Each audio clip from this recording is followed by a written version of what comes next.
طيب قُل لي يا عمرو بقى، إحنا إمتى نقول إن إحنا مقصّرين في رمضان؟ يعني عرّفني كده.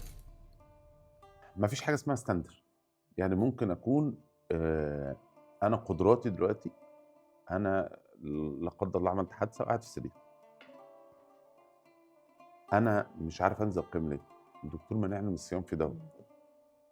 أنا مش مقصّر، أنا كده مقصّر؟ لو أنا ما صليتش التراويح في المسجد.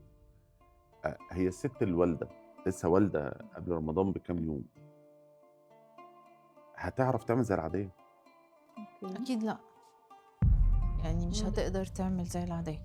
أكيد، بس هي في الحتّة دي أنا اتعلّمت بقى حاجة حلوة اهم. بمناسبة أنا في رمضان باحب أركّز بقى أوي، رمضان بقى زي ما قُلنا وعبادات وكده، فابقى بقى ما باهزرش، كنت وولادي كمان صغيّرين، كنت ممكن أبقى فعلًا بقى مشدودة وغِلسة لمّا اهم. حد بقى في مذاكرة حاسة إن معطّلينّي بقى، فابقى بيني وبين نَفْسي مثلًا لمّا باجي أذاكر أعمل حاجة من جوّايا حاسة يا جماعة حتى القرآن مش عارفة أركّز الصلاة، لحد ما في يوم حسّيت بجد ربنا بيكلّمني فلقيت فيديو لمصطفى حسني. اهم.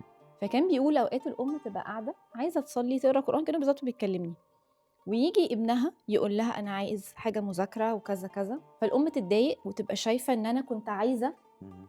فهو يعني كان بيقول اسألي نفسِك أنتِ بتعملي كده ليه؟ مش عشان أنتِ بتعبدي ربنا وعايزة ربنا يرضى؟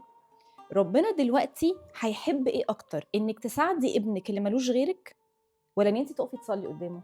إمم. أكيد إنِّك تساعدي ابنِك تساعدي اللي ما لوش ابنِك. غيرِك، فأنتِ دلوقتي بتعملي الفعل اللي أحَب لربنا من اللي أنتِ بالنسبة لِك أحَب.